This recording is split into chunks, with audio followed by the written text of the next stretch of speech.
अस्सलाम वालेकुम students, I hope you all will fine. आज का जो हमारा लेसन है वो है history of the formation of cell theory. ये हमारा क्लास 9 का चैप्टर नंबर 4 का थर्ड टॉपिक है। अभी तक हमने जो पढ़ा, हमने देखा है कि सेल क्या होता है और सेल की डिस्कवरी में माइक्रोस्कोप का क्या इंपॉर्टेंट रोल है। ठीक है, अब हम ये पढ़ेंगे आज कि इसकी किस तरह से सेल डिवेल्प हो, इसकी किस तरह से सेल थ्योरी जो है वो इसकी इन्वेंशन हुई थी, किस तरह से इसकी एग्जिस्टेंस हुई थी। ठीक है, और इसकी एग्जिस्टेंस में कितने ज्यादा जो साइंटिस्ट हैं उनका क्या रोल था और किस तरह से उन्होंने छोटी छोटी जो अपनी थ्योरीज थी उनके बाद कलेक्शन के बाद हमने एक मॉडर्न थ्योरी को हमने एक सेल की मॉडर्न थ्योरी दी। ठीक है, तो हम देखते हैं आज का लेसन। बिस्मिल्लाहिर्रहमानिर्रहीम। जो सबसे पहले जो एंशियंट ग्रीक्स थे उन्होंने वर्ल्ड के डेटा को ऑर्गेनाइज करने का काम स्टार्ट किया। ठीक है, ग्रीस का एंशियंट का मतलब जो कदीम यूनानी थे। ठीक है, उन्होंने सबसे पहले इस पे काम स्टार्ट किया था। तो सबसे पहले जो हमारे पास साइंटिस्ट थे वो है अरस्तू। अरस्तू ने क्या कहा था, उन्होंने कहा कि all animals and plants are related.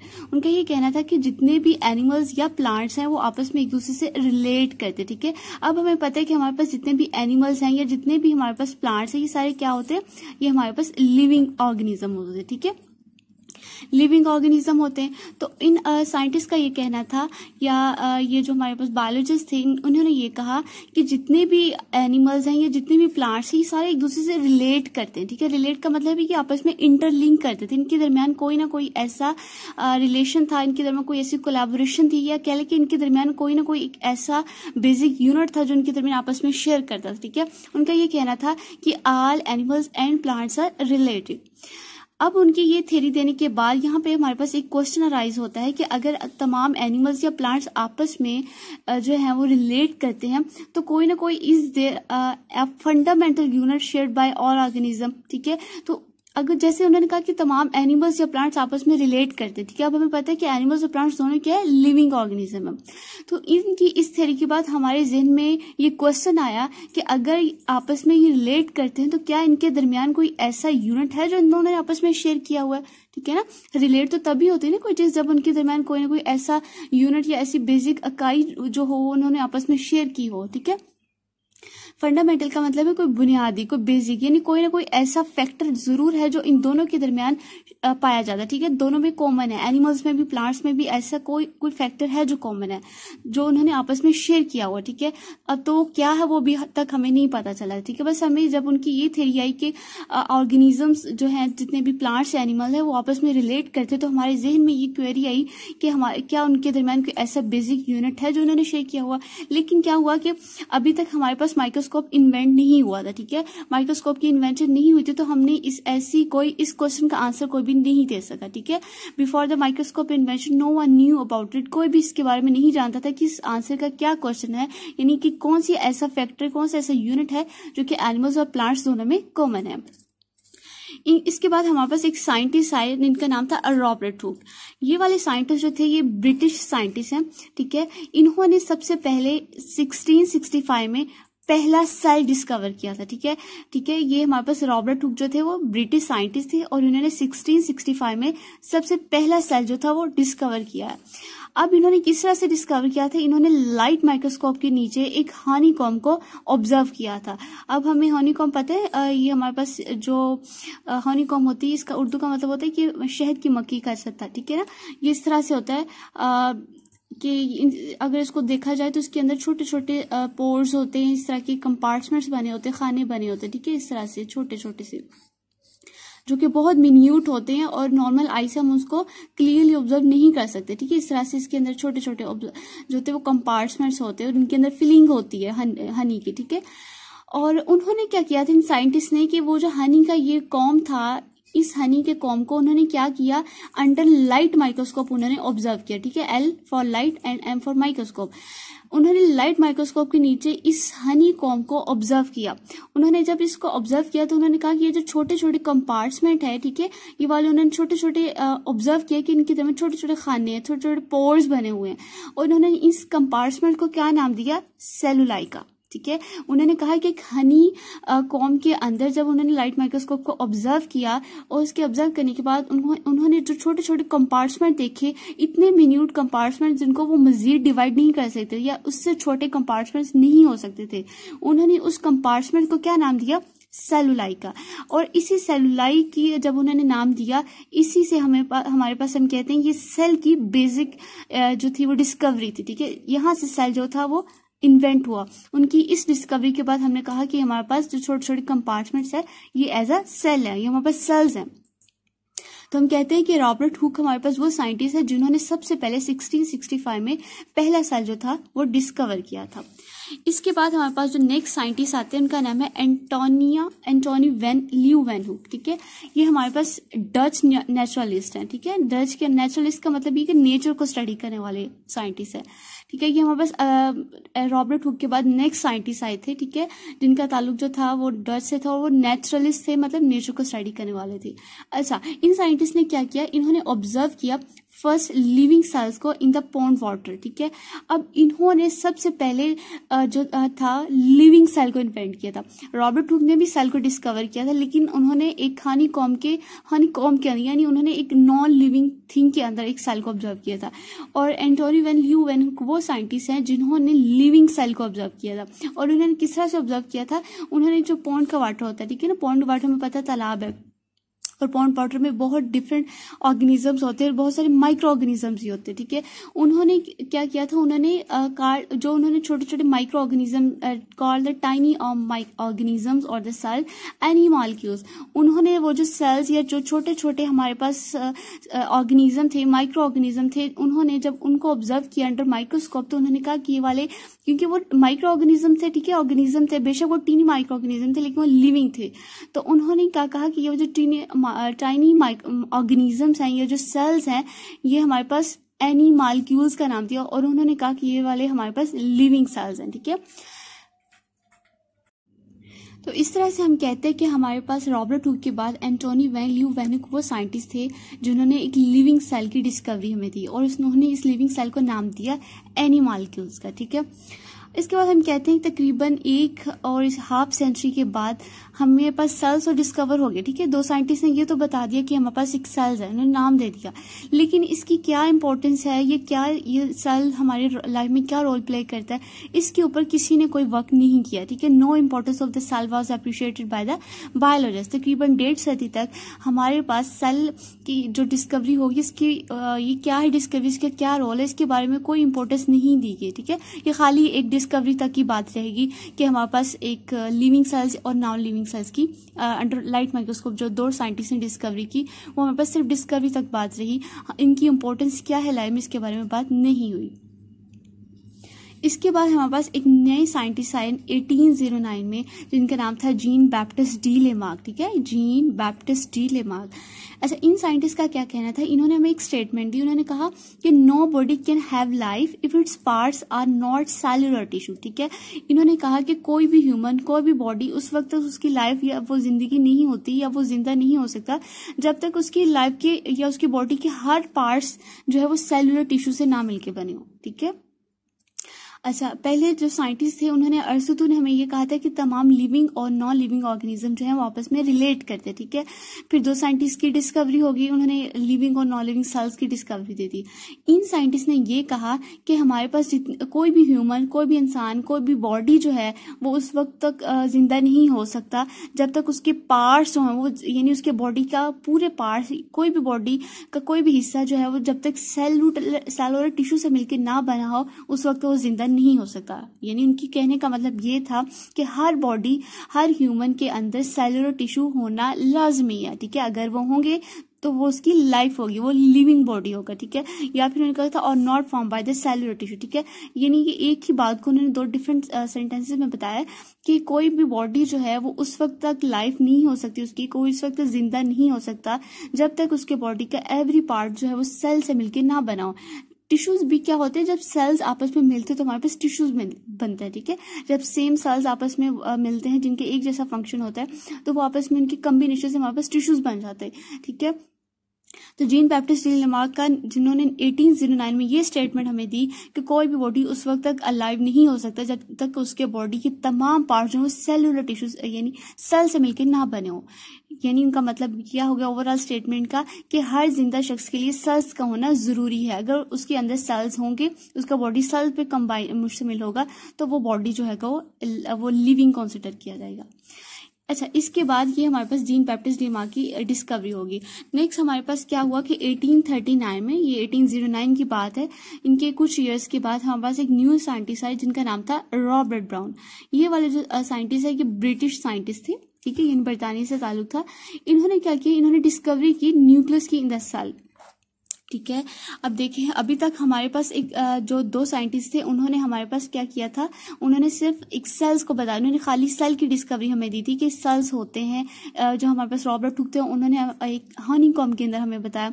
इसी तरह एंटोनी वैन ल्यू एक दूसरे साइंटिस्ट थे जिन्होंने एक पॉन्ड के अंदर छोटे ऑर्गेनिजम्स को जो था वो डिस्कवर किया, और वो इतने मिन्यूट थे कि उन्होंने उसको नाम दिया सेल्स का, और उनको नाम दे दिया एनिमॉलिक्यूल्स का। और दो डिफरेंट साइंटिस्ट हमें स्टेटमेंट्स दी थी। ये वाली इस साइंटिस्ट की जो डिस्कवरी थी वो न्यू भी थी और एडवांस भी थी, और ये थोड़ी हैरान कुन भी थी। इन्होंने क्या किया, जो बाकी साइंटिस्ट बता रहे थे ना कि सेल से मिलकर बना होता है, और सेल इतना छोटा होता है कि अंडर माइक्रोस्कोप ही ऑब्जर्व कर सकता है, ठीक है, बहुत मिन्यूट सा एक यूनिट है हमारी बॉडी का, हमारी लाइफ का। इन्होंने क्या कहा, इन्होंने कहा कि ये जो मिन्यूट सा एक यूनिट है जिसको सेल का नाम दिया है, इसके अंदर जो है वो एक न्यूक्लियस एग्जिस्ट करता है। इन्होंने कहा कि हमारे पास एक न्यूक्लियस पाया जाता है। तो ये हमारे पास एक न्यू डिस्कवरी थी जो कि रॉबर्ट ब्राउन ने 1831 में दी। उन्होंने क्या डिस्कवर किया, उन्होंने सेल के अंदर एक न्यूक्लियस की डिस्कवरी को बताया, ठीक है। इसके बाद हमारे पास अगले साइंटिस्ट है जिनका नाम है मैथ्यूस शेल्टन। ये 1838 की बात है, ठीक है। इस रॉबर्ट ब्राउन के बाद ये वाले साइंटिस्ट हैं जिन्होंने सेल थ्योरी में एक मेजर रोल प्ले किया। अच्छा, ये वाले जो साइंटिस्ट है ये जर्मन बॉटनिस्ट, ठीक है। बॉटनिस्ट का मतलब क्या है कि ये बॉटनी को पढ़ने, यानी प्लांट से रिलेटेड इनकी स्टडी थी, ठीक है। ये जर्मन के रहने वाले थे और ये प्लांट्स के बारे में स्टडी करते थे।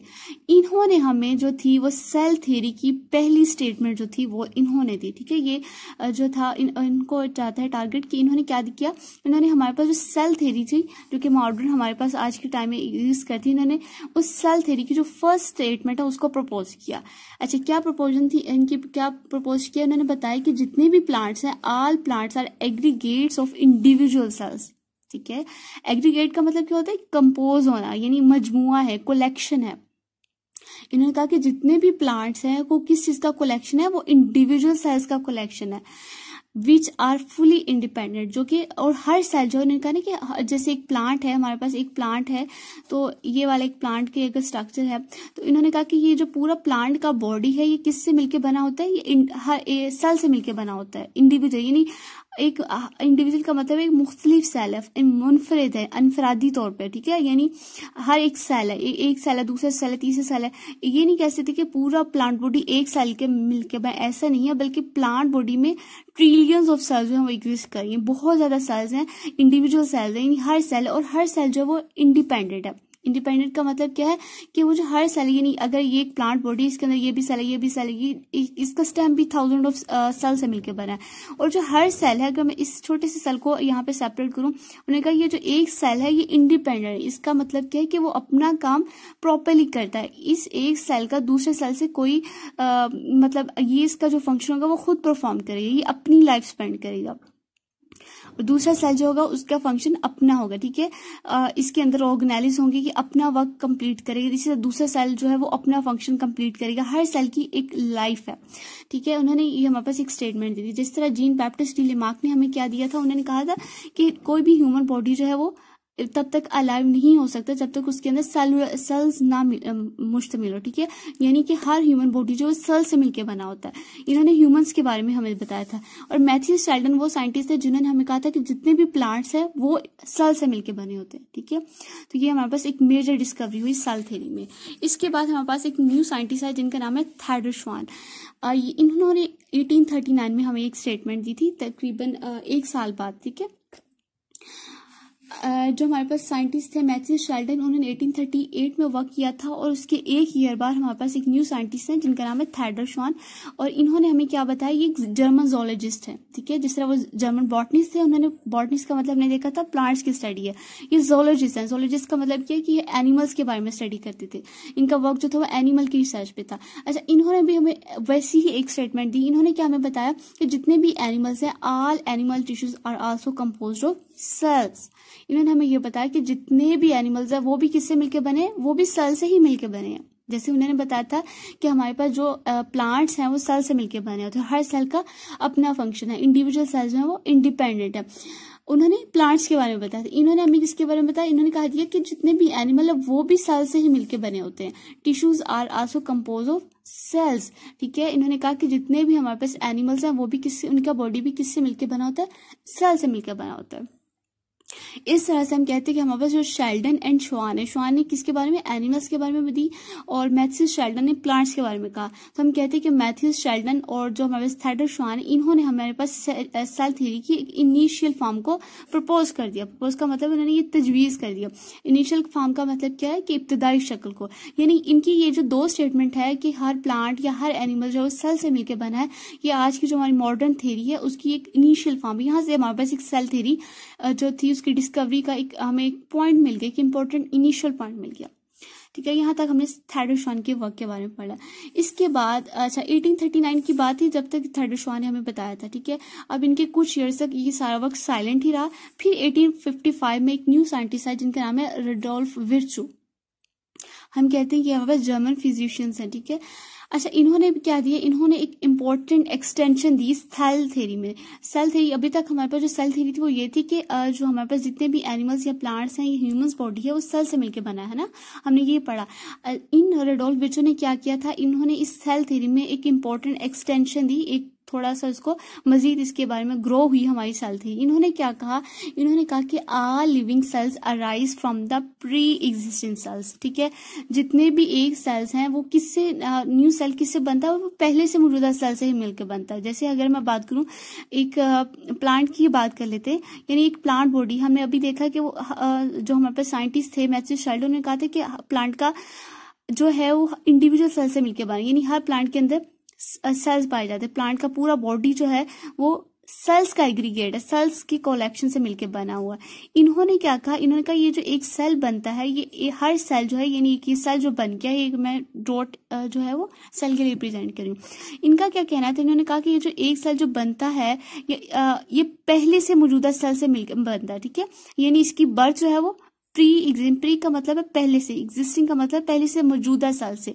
इन्होंने कहा कि जो भी सेल नया सेल बनता है वो पहले से मौजूदा सेल से मिलकर बनता है, ठीक है, ठीक है। जैसे अगर ये प्लांट है, with the passage of time plants की ब्रांचेस बड़ी होती जाएंगी ना। एक प्लांट है वो ग्रो होता जाएगा, उसकी लेंथ में जो है उसकी विड्थ में वो कमी आती जाएगी, सॉइल में उसकी रूट्स बढ़ती जाएंगी और स्टेम उसका जो शूट पार्ट है वो सॉइल के ऊपर जो है वो बढ़ता जाएगा, ठीक है। अब जो न्यू ब्रांचेस बनेगी, न्यू ब्रांचेस भी सेल से मिलकर बनी होंगी, ठीक है। तो जो नया ब्रांच का बनी है, नया सेल्स बना है, वो पहले से मौजूदा सेल से मिलकर बनता है, ठीक है।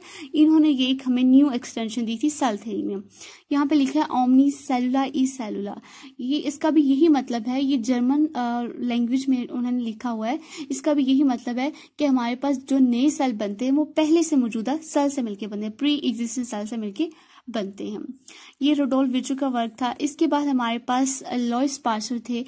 1862 में उन्होंने इस बात का एक्सपेरिमेंटल प्रूफ हमें दे दिया, ठीक है। 1855 में रुडोल्फ विर्चू ने ये कहा था कि जो भी नया सेल बनता है वो पहले से मौजूदा सेल से मिलकर बनता है। अब लॉइस पास्चर ने आफ्टर सम इयर्स उन्होंने ये कहा, उन्होंने ये जो स्टेटमेंट थी कि जो पहले से मौजूदा सेल से मिलकर बनते, इस बात को उन्होंने एक्सपेरिमेंटली जो था वो प्रूफ कर दिया, ठीक है। एक्सपेरिमेंटल जब हमारी प्रूफ होगी तो हमारे पास एक अथेंटिक जो था एक रीजन आया कि हाँ जी वाकई जो एक सेल है वो पहले से मौजूदा सेल से मिलकर बनता है, ठीक है। अब ये देखिए डिफरेंट साइंटिस्ट ने डिफरेंट ईयर्स में अपना रोल प्ले किया, हर साइंटिस्ट ने अपनी डिस्कवरी दी। एक न्यू जो थी डिस्कवरी के साथ साथ हमारे पास एक स्टेटमेंट आती गई। तो हम कहते हैं कि इन सारी स्टेटमेंट्स को मिलाने के बाद आज के टाइम में हमारे पास जो मॉडर्न फॉर्म है सेल थ्योरी की, उसके 3 मेजर जो है वो पॉइंट्स है, ठीक है। Modern form of cell theory क्या है, ये इंपॉर्टेंट पॉइंट्स है एग्जाम पॉइंट ऑफ व्यू से भी और वैसे भी हमारे पास एक इंपॉर्टेंट पॉइंट है। क्या इंपॉर्टेंट पॉइंट है इस सेल थ्योरी के, वो ये है कि ऑल ऑर्गेनिजम्स, जितने भी ऑर्गेनिज्म वो किससे मिलकर बनते हैं, आर कंपोज्ड ऑफ 1 और मोर सेल्स, ठीक है। जैसे डिफरेंट साइंटिस्ट ने हमें कहा था, मैथ्यू शेल्डन ने, श्वान ने हमें कहा था, उन्होंने कहा था कि जितने भी ऑर्गेनिजम्स है वो किससे मिलकर बनते हैं। उन्होंने हमें प्लांट्स के बारे में बताया था, एनिमल्स के बारे में बताया, तो हमें पता है प्लांट्स और एनिमल जो हैं वो दोनों ऑर्गेनिजम्स है, ठीक है, लिविंग ऑर्गेनिज्म है। तो हमने मॉडर्न फॉर्म क्या दी थी, हमने कहा कि जितने भी ऑर्गेनिज्म वो किससे मिलकर बनते हैं, वो एक या एक से ज्यादा सेल से मिलकर बनते हैं, ठीक है, वन और मोर सेल्स। अच्छा, वन सेल से मतलब क्या है कि कुछ ऑर्गेनिज्म ऐसे भी होते हैं जो हम कहते हैं कि यूनिसेलुलर होते हैं, यानी उनका बॉडी जो है वो सिंगल सेल पे लाई करता है, एक सेल से मिलकर वो बनते हैं, ठीक है। ऐसे बहुत सारे माइक्रो ऑर्गेनिज्म है जो हमने अंडर माइक्रोस्कोप ऑब्जर्व किया और उनकी ऑब्जर्वेशन के बाद हमें ये पता चला कि एक सिंगल सेल, जैसे हमें पता है अमेबा है, पैरामीशियम है, ठीक है, ये हमारे पास यूग्लिना है, ये सारे हमारे पास यूनिसेलुलर ऑर्गेनिजम्स आ जाते हैं। हम कहते हैं कि इनका बॉडी वन सेल पे लाई करता है और ये इतने छोटे होते हैं कि हमें नॉर्मल ह्यूमन आई से हम इसको ऑब्जर्व नहीं कर सकते, तो हम इसको अंडर माइक्रोस्कोप ऑब्जर्व करते हैं, देन हमारे पास उनका स्ट्रक्चर आता है। इसी तरह हमारे पास जितने ह्यूमंस हैं, ठीक है, ये जो अंडर माइक्रोस्कोप ऑब्जर्व करते हैं माइक्रो ऑर्गेनिज्म, उनका बॉडी वन सेल्स पे मुश्तमिल होता है। लेकिन जितने भी हमारे पास मल्टी सेलुलर बॉडी है, जैसे ह्यूमन का बॉडी है, जैसे एनिमल्स के बॉडी है, प्लांट्स हैं, ये सारे हमारे पास ऑर्गेनिजम्स की कैटेगरी में आते हैं, लिविंग ऑर्गेनिज्म है, ठीक है ना।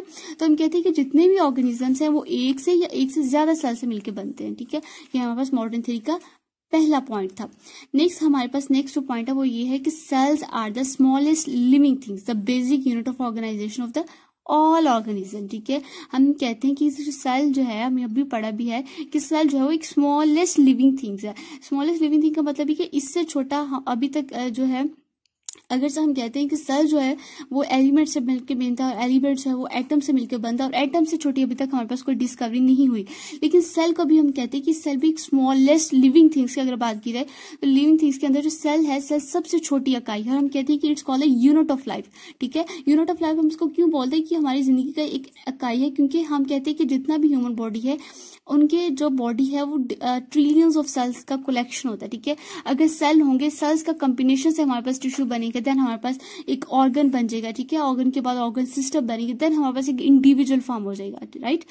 तो हम कहते हैं कि हमारे पास जो सेल्स है वो एक स्मॉलेस्ट लिविंग थिंग्स है और हम इसको कहते हैं कि ऑल ऑर्गेनिज्म जो है उनकी अगर ऑर्गेनाइजेशन की बात की जाए, ऑर्गेनाइजेशन का मतलब क्या होता है कि जो मैंने अभी बताया कि हमारे पास सेल्स होते हैं, सेल्स के कॉम्बिनेशन से हमारे पास जब सिंगल सेल्स आपस में कंबाइन होते हैं तो हमारे पास एक टिश्यू बनता है। इसी तरह जब डिफरेंट टिश्यूज मिलते हैं तो हमारे पास एक ऑर्गन फॉर्म हो जाता है, ऑर्गन के बाद हमारे पास एक ऑर्गन सिस्टम आता है। ये सारी ऑर्गेनाइजेशन का मतलब क्या है कि हमारे बॉडी के अंदर जो डिफरेंट स्ट्रक्चर्स या डिफरेंट सेल्स या टिश्यूज पाए जाते हैं उनकी क्या अरेंजमेंट है, क्या लेवल्स हैं, ठीक है। स्मॉल लेवल से स्टार्ट होता होगा, हमारा बॉडी जो है वो एक इंडिविजुअल फॉर्म करता है, डिफरेंट लेवल से पास इन होता है, ठीक है। तो हम कहते हैं कि हमारे पास ऑल ऑर्गेनिज्म की जितनी भी ऑर्गेनाइजेशन है, जितनी भी अरेंजमेंट है, एक ऑर्गेनिज्म जैसे भी बनता है उसमें सबसे मेजर और इनिशियल रोल जो है वो सेल्स का होता है। सेल्स आपस में कंबाइन होते हैं तो हमारे पास एक ऑर्गेनिज्म फॉर्म हो जाता है, ठीक है। ये हमारे पास सेकंड पॉइंट था मॉडर्न थ्योरी का। अच्छा, लास्ट जो हमारे पास पॉइंट है, third point and last point, वो ये है कि सेल जो है वो अराइज होते हैं only by the division in previously existing cells, ठीक है। ये वही बात है जो हमारे पास रुडोल्फ विर्चो ने की थी 1855 में। उन्होंने कहा था कि हमारे पास एक सेल जो है वो जो नया सेल बनता है वो पहले से मौजूदा सेल से मिलकर बनता है। तो हम यहाँ पे भी कहते हैं कि हमारे पास थर्ड पॉइंट क्या है, प्रीवियसली एग्जिस्टिंग का मतलब ये कि पहले से मौजूदा, एग्जिस्टिंग का मतलब है मौजूदा, प्रीवियसली का मतलब है पहले से मौजूदा, डिवीजन का मतलब है कि वो डिवाइड होता है। ये अब हम पढ़ेंगे भी डिवीजन किस तरह से होती है एक सेल की। हम कहते हैं एक सेल जो है वो डिवाइड होता है, ठीक है, वो दो सेल्स में बनता है, देन ये दो सेल्स जो वो मजीद जो है वो डिवाइड हो जाते हैं, ठीक है। इस तरह से हमारे पास मेजर डिफरेंट सेल्स बनते जाते हैं, इनके नंबर्स में इंक्रीज होते जाते हैं, ठीक है। तो हम कहते हैं कि सेल जो है वो किस अराइज का मतलब है कि वो किस तरह से ग्रो होते हैं, कैसे बढ़ते हैं, किस तरह से पैदा होते हैं, कैसे होते हैं, एक डिवीजन से होते हैं पहले से मौजूदा सेल्स के। जैसे अगर मैं यहाँ पे एग्जांपल दूं, हमारे पास अगर एक ह्यूमन बॉडी है, ठीक है ना, अगर यहाँ पे एक ह्यूमन बॉडी है तो हम कहते हैं कि ह्यूमन बॉडी के अंदर हम कहते हैं कि मुसलसल हमारे हेयर जो है वो ग्रो होते हैं, ठीक है। हमारे जो नेल्स होते हैं वो अगर हम उनको कट कर दें तो आफ्टर सम टाइम वो दोबारा ग्रो हो जाते हैं, ठीक है। अब वो जो न्यू नेल का पार्ट आया, ठीक है, वो जो न्यू नेल बने उसमें भी सेल्स बने, ठीक है, वो सेल से ही मिलकर बनता है। हमें देखा कि हमारे पास ऑर्गेनिज्म का एक बॉडी है वो सेल से मिलकर बनता है। तो जो न्यू नेल्स बनेंगे, न्यू हेयर्स बनेंगे, या फिर समटाइम अगर हमें बॉडी में कोई स्मॉल कट या कोई इंजरी आ जाती है तो हमारे पास आफ्टर सम टाइम हमारी स्किन उसको रिकवर कर लेती है, ठीक है, वो भी नए सेल्स बनते हैं। तो किस तरह से बनते हैं, वो पहले से मौजूदा सेल से मिलकर, जो हमारे बॉडी के, हमारे स्किन के, हमारे जो पहले से मौजूदा हेयर्स होते हैं या हमारे नेल्स होते हैं वो डिवाइड होते हैं तो हमारे पास न्यू सेल जो है वो फॉर्म कर देते हैं। तो ये इस तरह से हम कहते हैं कि हमारे पास ये मॉडर्न थ्योरी जो है वो फॉर्म करती है। यहाँ पे हम स्टूडेंट्स अब अपनी समरी को देखेंगे जो हमने अभी तक पढ़ी कि सेल थ्योरी जो किस तरह से ओरिजिनेट हुई थी, किस तरह से डिफरेंट साइंटिस्ट ने अपना रोल प्ले किया है, और उनके रोल के बाद जो उन्होंने स्टेटमेंट्स दी हैं, हमारे पास एक मॉडर्न थ्योरी के 3 पॉइंट्स आ गए जो अभी हमने पढ़े हैं। अब यहाँ पे उन सारे साइंटिस्ट का वर्क हमने जो मैंने समराइज किया है। सबसे पहले जो साइंटिस्ट है वो क्या थे, अरस्तु थे। उन्होंने क्या कहा था कि हमारे पास जितने भी प्लांट्स हैं, जितने भी एनिमल्स हैं, वो आपस में रिलेट करते हैं, वो उनके आपस में लिंक है, वो आपस में एक दूसरे के साथ उनकी रिलेशन एग्जिस्ट करती है, कोई ना कोई उनके दरमियान कोलैबोरेशन है। ठीक है, अरस्तु ने सबसे पहले हमें ये कहा था। नेक्स्ट जो साइंटिस्ट थे वो थे रॉबर्ट हुक। उन्होंने क्या कहा था, उन्होंने 1665 में हमारे पास सबसे पहला सेल जो था वो डिस्कवर किया था। उन्होंने किस तरह से डिस्कवर किया था, अभी हमने देखा कि उन्होंने अपने जो हनी कॉम होता है, ठीक है, एक शहद की मक्खी का जो छत्ता था, उन्होंने उसको अंडर लाइट माइक्रोस्कोप जब ऑब्जर्व किया तो उन्होंने वहां पे छोटे छोटे कंपार्टमेंट्स को ऑब्जर्व किया था, जिन्होंने उनको नाम दिया था सेलुलाई का। और उन्हीं की इस सेलुलाई की डिस्कवरी के बाद हमने नाम दिया था उसको सेल का। तो हम कहते हैं कि हमारे पास जो सबसे पहला साइंटिस्ट है रॉबर्ट हुक, उन्होंने 1665 में हमें डिस्कवरी दी थी सेल की। इसके बाद जो एंटोनी वैन ल्यू वैन हुक थे, इन्होंने क्या किया था, इन्होंने लिविंग सेल्स को हमें बताया था। ठीक है, इन्होंने लिविंग सेल्स की डिस्कवरी दी थी। उन्होंने लिविंग सेल को किस तरह से ऑब्जर्व किया था, उन्होंने पॉन्ड वाटर के अंदर जब छोटे छोटे टिनी माइक्रो ऑर्गेनिजम्स को ऑब्जर्व किया था, उन्होंने उनको नाम दिए थे सेल्स का। ठीक है, और सेल्स जो थे उन्होंने उसका क्या नाम दिए थे, एनिमल्स। क्यों नाम दिए थे, क्योंकि एनिमल से ओरिजिनेट है ना, क्योंकि उन्होंने एनिमल्स ऑब्जर्व किए थे पॉन्ड्स के अंदर, तो उन्होंने छोटे छोटे एनिमल्स से उन्होंने इसको नाम दे दिया एनिमल्स को। और हम कहते हैं कि हमारे पास फर्स्ट लिविंग सेल्स की डिस्कवरी थी। इसके बाद जो हमारे पास नेक्स्ट साइंटिस्ट थे वो थे जीन बैप्टिस्ट डीलेमार्क। इन्होंने क्या किया था, इन्होंने कहा था कि हमारे पास कोई भी ह्यूमन बॉडी तब तक लाइव नहीं हो सकता जब तक उसके बॉडी जो है वो डिफरेंट सेल्स का कलेक्शन ना हो। यानी उन्होंने ये कहा था कि हमारे पास एक ह्यूमन बॉडी जो है वो सेल से मिलकर बना होता है, जितना भी ह्यूमन का बॉडी वो सेल से मिलकर बना होता। इसके बाद जो हमारे पास एक इंपॉर्टेंट डिस्कवरी आई थी वो रॉबर्ट ब्राउन की थी सेल थ्योरी में। इन्होंने हमारे क्या कहा था, इन्होंने इस सेल के अंदर न्यूक्लियस की डिस्कवरी बताई थी, discover nucleus in the cell. इसके बाद जो नेक्स्ट साइंटिस्ट थे वो थे मैथ्यूज शेल्डन। मैथ्यूज शेल्डन ने हमें क्या बताया था, इन्होंने बताया था कि जितने भी प्लांट्स है वो किसका एग्रीगेट है, वो इंडिविजुअल सेल से मिलकर बनते हैं। यानी डिफरेंट सेल्स आपस में मिलते हैं तो उनके कलेक्शन से हमारे पास एक प्लांट बॉडीज है वो डिवेल्प होता है। ठीक है, ये मैथ्यूज का शेल्डन का कहना था, जो कि जर्मन बॉटनिस्ट थे। इसके बाद थैडर श्वान जो थे वो नेक्स्ट हमारे पास जोलॉजिस्ट थे जर्मन के। इन्होंने भी हमें मैथ्यूज शेल्डन से मिलती जुलती एक स्टेटमेंट दी थी। इनका ये कहना था, जिस तरह से उन्होंने कहा था प्लांट्स और डिफरेंट इंडिविजुअल सेल से मिलकर बनते, इसी तरह इन्होंने कहा कि हमारे पास जो एनिमल्स हैं वो डिफरेंट सेल से मिलकर बनते हैं। एनिमल्स का जो बॉडी है वो किसका कंपोजिशन और किससे मिलकर बनता है, कलेक्शन है वो सेल्स का कलेक्शन है। ठीक है, इन दोनों की स्टेटमेंट जो थी वो एग्जैक्टली सेम थी, बस फर्क क्या था प्लांट्स का और एनिमल्स का। और हम कहते हैं कि ये हमारे मैथ्यूज शेल्डन और ये जो थैडर श्वान है, ये हमारे पास इन्होंने इनिशियल स्टेटमेंट दी थी हमारे पास सेल थ्योरी की। इनका एक मेजर रोल है सेल थ्योरी की डेवलपमेंट में। इसके बाद जो हमारे पास नेक्स्ट साइंटिस्ट आए थे रुडोल्फ विर्चो।